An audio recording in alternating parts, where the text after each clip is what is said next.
오늘 말씀은 마태복음 9장 35절부터입니다.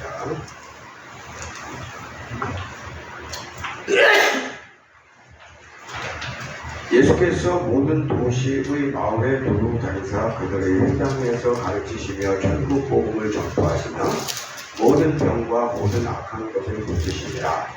무리를 보시고 불쌍히 여기시니 이는 그들이 목자 없는 양같이 고생하며 기진함이라. 이에 제자들에게 이르시되 추수할 것은 많되 일꾼이 적으니 그러므로 추수하는 주인에게 청하여 추수할 일꾼을 보내주소서 하라 하시니라. 아멘. 오늘 9장 35절 말씀은 굉장히 중요한 말씀이에요. 주님의 사역을 한마디로 요약한 거예요.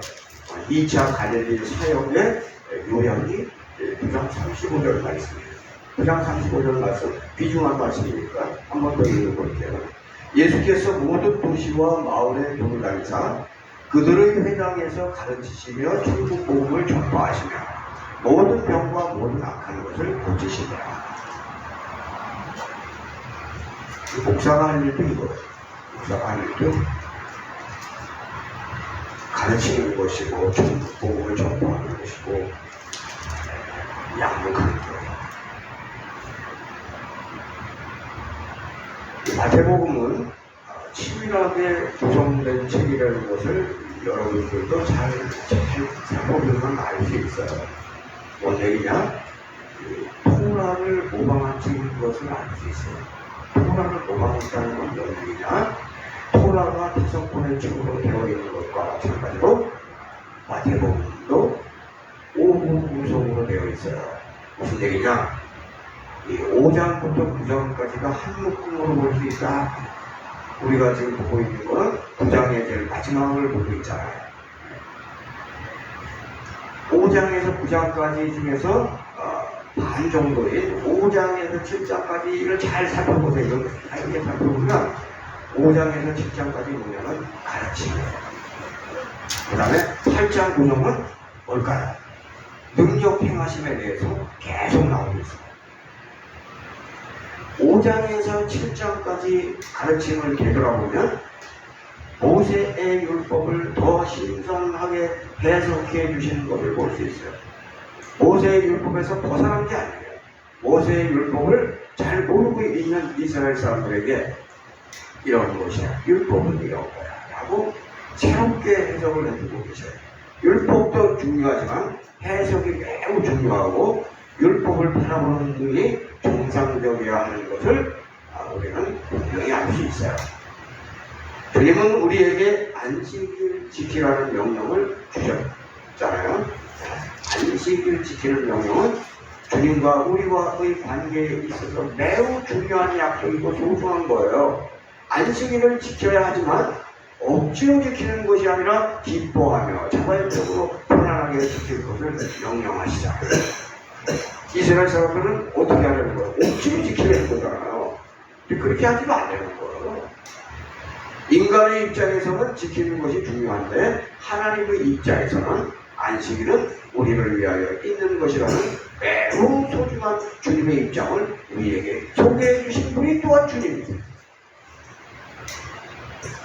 주님만이 쉽게 말씀하실 수 있는 율법에 관한 가르침이고 이것은 율법의 완성이라고 하실 수 있는 거예요. 주님이 말씀을 해주시지 않았으면 우리는 그렇게 융통성이 없어요. 바리새인이나 랍비들은 도저히 말할 수 없는 부분을 우리에게 알려주셨어요. 이것을 35절에서 간단히 그들의 회당에서 가르치시며 라고 간단하게 표현이 되어 있어서 그렇지 이것은 굉장히 함축된 말씀이에요. 그 다음은 천국 복음을 전파하시며 라고 기록되어 있잖아요. 천국 복음을 전파하시며. 예수님 이전에는 천국을 소개하는 선지자가 없었어요. 막연히 천국이 있다는 것은 알지만 소개할 수 없어요. 예수 그리스도께서 천국을 선포하십니다. 회개하라 천국이 가까웠느니라. 이 말씀을 왜 하십니까? 동물과 같은 본성으로 사는 자들에게 알려주시는 거예요. 죄로 오염되기 전에 하나님께서 죄 없는 상태로 사람을 만드신 그 상태로 돌리시려고 예수 그리스도께서 오신 거예요. 사람들의 죄를 해결하실 방법은 의인이 죄물 되어야 하는데 의인이 없잖아요.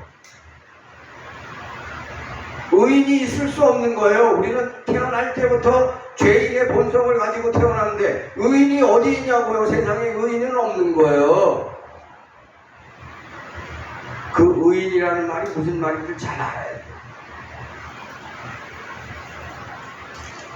그래서 태어날 때부터 의인인 사람이 태어났잖아요. 인류 역사상 단 한 사람 예수 그리스도밖에는 없어요. 다른 사람은 의인이 될 수가 없어요. 죄의 본성을 가지고 태어나는데 어떻게 의인이 되냐고요. 그 의인이 제물 되셔서 인류의 죄 문제를 다 해결하시죠. 죄 문제가 해결되니까 여러 가지 좋은 일이 연결되어 일어나는 거예요. 이걸 정확하게 알아야 돼요. 죄 문제가 해결이 되지 않으면 그 다음부터 연결되는 일이 없어요. 죄 문제가 해결이 돼야 그 다음부터 희한한 일들이 연결이 되는 거예요. 그런데 우리는 죄 문제가 해결이 됐잖아요. 아무리 독탁하고 죄 문제는 해결이 안 돼요. 근데 우리는 그냥 예수님 믿으면서 끝난 거예요. 죄 문제가. 죄 문제가 해결될 때 어떤 일이 벌어질까?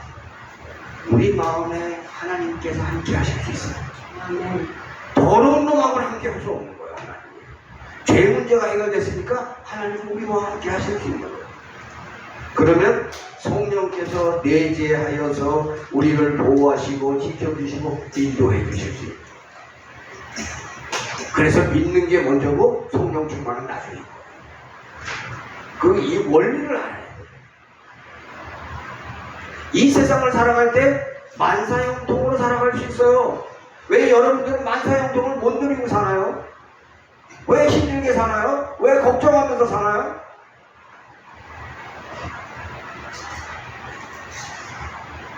여러분들 도와주시는데 왜 힘들게 사냐고. 나같이 좀 권세 있게 좀 살아봐.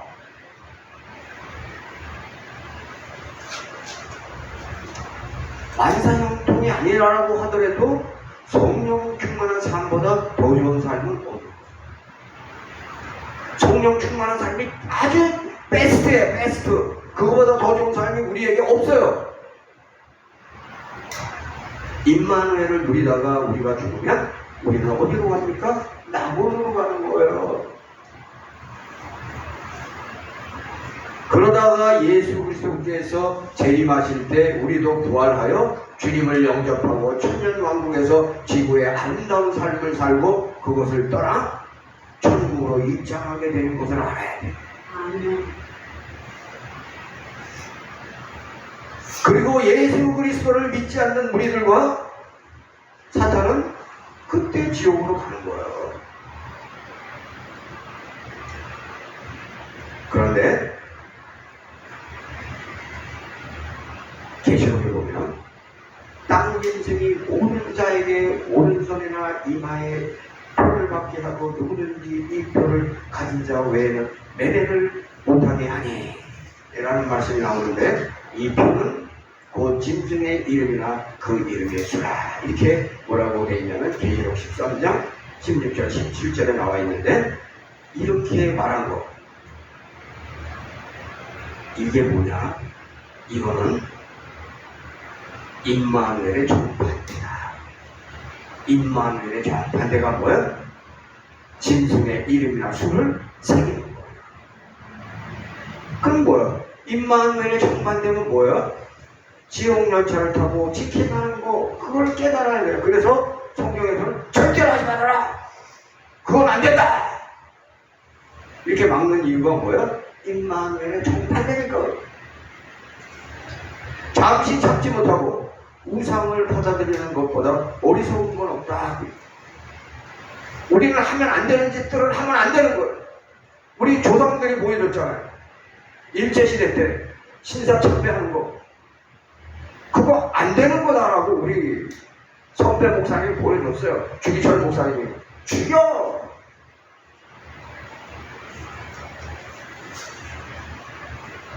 하나님을 두려워하고 사탄에게 대적하는 기본을 우리는 잘 지켜야 돼요. 이런 것을 알려주시려고 천국 복음을 전파하신 거예요. 예수 그리스도께서는 모든 병과 모든 약한 것을 고쳐주셨어요. 그러면 예수님을 닮아야 하는 우리는 모든 병과 모든 약한 것을 고칠 수 있나요? 우리는 그렇게 못살아요. 근데 닮은 거예요. 그럼 어떻게 해야 되는 거예요? 우리는 주위에 아픈 환자들과 불쌍한 자들을 위하여 기도할 수 있어요.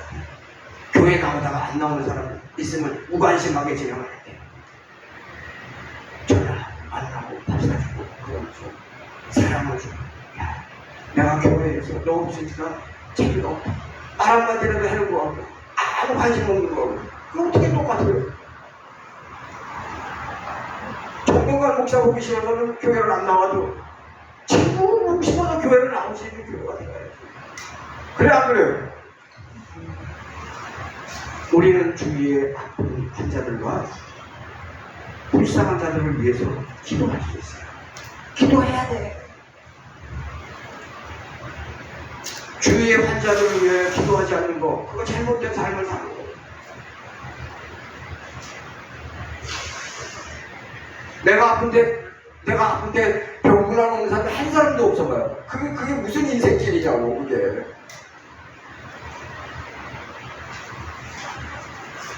특별히 주위에 전도할 사람을 위하여 기도해.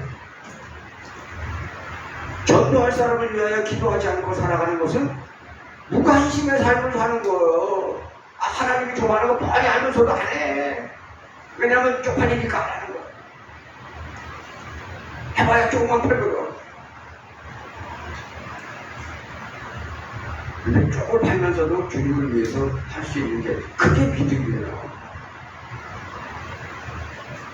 크리스천에게 사랑이 제일 중요하다고 하면서 교회에 나오지 않는 교인들과 전화도 하지 않고 만남도 없고 밥도 사주지 않는 거, 이거 이렇게 살면 안 된다. 주위 사람들에게 전도하려고 해도 전도가 되지 않고 교인들에게 관심도 없고 오직 나만을 위하여 살아가는 것은 예수 그리스도를 너무나 모르고 사는 거예요. 정말 모르는 거야.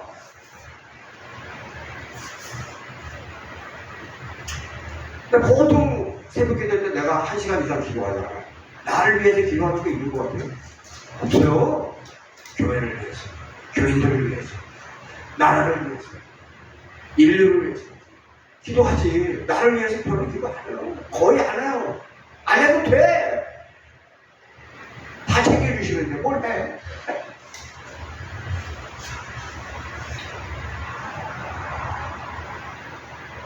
주님을 믿고 변화된 사람들은 나를 위하여 살아가지 않습니다. 사도 바울이 나를 위해서 살아갑니까? 나를 위해서 뭐 할까? 뭐 그런 생각해요? 고린도 교회를 위해서 뭘 할까? 에베소 교회를 위해서 뭘 할까? 그 생각만 하고 있잖아요. 디모데를 위해서 뭘 할까? 남을 위하여 살면 주님께서 나의 부족한 것을 채워주시는 것을 알고 경험한 자들이 되길 바라요. 쫓아대라, 주세요, 달라 하는 거지. 10년, 20년 됐는데도 그렇게 비실비실거리면서 살아가고 되겠어요. 교회를 위하는 마음은 전혀 없고 나만을 도와달라고 외치는 그 기도를 주님께서 얼마나 들어주실 수 있는지 나는 모르겠어요. 교회를 위하면 하나님 나라에도 상급이 있어요. 교회를 외면하고 나만 살자고 하는 것은 그게 삶의 방식일까요? 교회를 외면하고 사는 자가 세상 사람을 얼마나 도울 수 있을까요? 나만을 위해 사는데 잘 살기라도 하면 그나마 다행인데, 나만 위하여 사는데 지독하게 비실비실거리면서 사는 인생은 이건 무슨 인생이냐 이거. 이석우화에 이런 이야기가 나와요. 이석우화는 단순한 내용이잖아요. 그렇지만 거기에 귀일이 오는 게 있어. 한 가지씩. 새끼 사슴이 사냥꾼에게 쫓기게 되었어요. 어린 새끼 사슴은 더 사냥꾼을 피할 힘이 없었어요. 사슴은 안타까운 마음으로 주위를 두리번두리번 마침 그곳에 무성하게 우거진 포도덩굴이 있는 것을 발견했어요. 제법 잎과 줄기가 무성하게 우거진 포도덩굴이 있었으므로 그 속에 숨으면 사냥꾼의 눈에 띄지 않을 것 같았어요. 사슴이 그 포도덩굴에 몸을 숨기자 잠시 후에 사냥꾼이 숨을 헐떡이며 달려왔어요. 사냥꾼이 지나가자 숨어있던 사슴은 아이고 이제 사람들이 하면서 크게 한숨을 쉬었어요. 사슴은 이제 안심이 되자 갑자기 배가 고파왔어요. 포도덩굴이 무성하구나. 사슴은 자기를 숨겨주었던 포도덩굴의 잎사귀를 마구 따먹기 시작했어요. 실컷 먹었어요. 포도나무 잎사귀들은 아파했지만 사슴은 아랑곳하지 않고 잎사귀들을 배불리 있는 대로 다 따먹었어요. 그때 방금 지나갔던 사냥꾼이 되돌아오고 있었어요. 그때 방금 지나갔던 사냥꾼이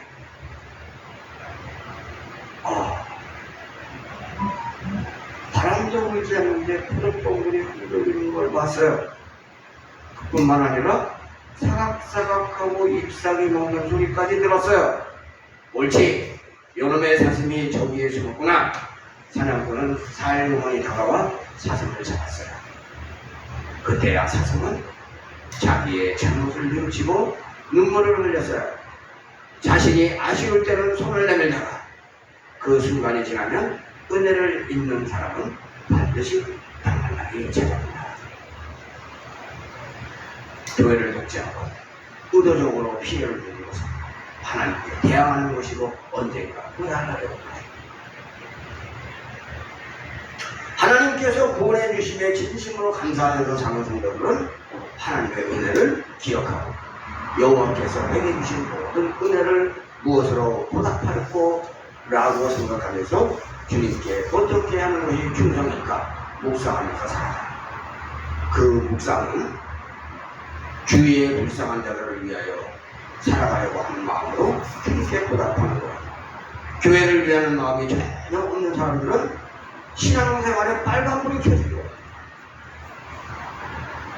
감사와 기쁨이 넘쳐서 남들에게 기쁨이 전해지는 삶을 살아야 정상적인 신앙생활을 하는 것인데, 힘들고 괴로운 일이 계속 생겨도 왜 생기는지 분석도 안 하고 기도할 생각도 없고 계속 얻어맞고 살아가는 자들은 이거 어리석은 자들이에요. 하나님께서는 우리에게 복 주시기를 원해요. 성경 어디를 가도 복을 주시기를 원해요. 그런데 누구는 자주 얻어맞으면서 살아가고 교회를 위하는 마음이 없기에 얻어맞고 사는 자는 이거 어리석은 자예요. 항상 기뻐하면서 남들에게 주는 삶을 살자 주님으로부터 더욱 풍성한 것들을 끊임없이 받아 살아가는 은혜의 삶을 항상 살아가기를 진심으로 바랍니다. 오늘은 여기까지 봉헌하겠습니다.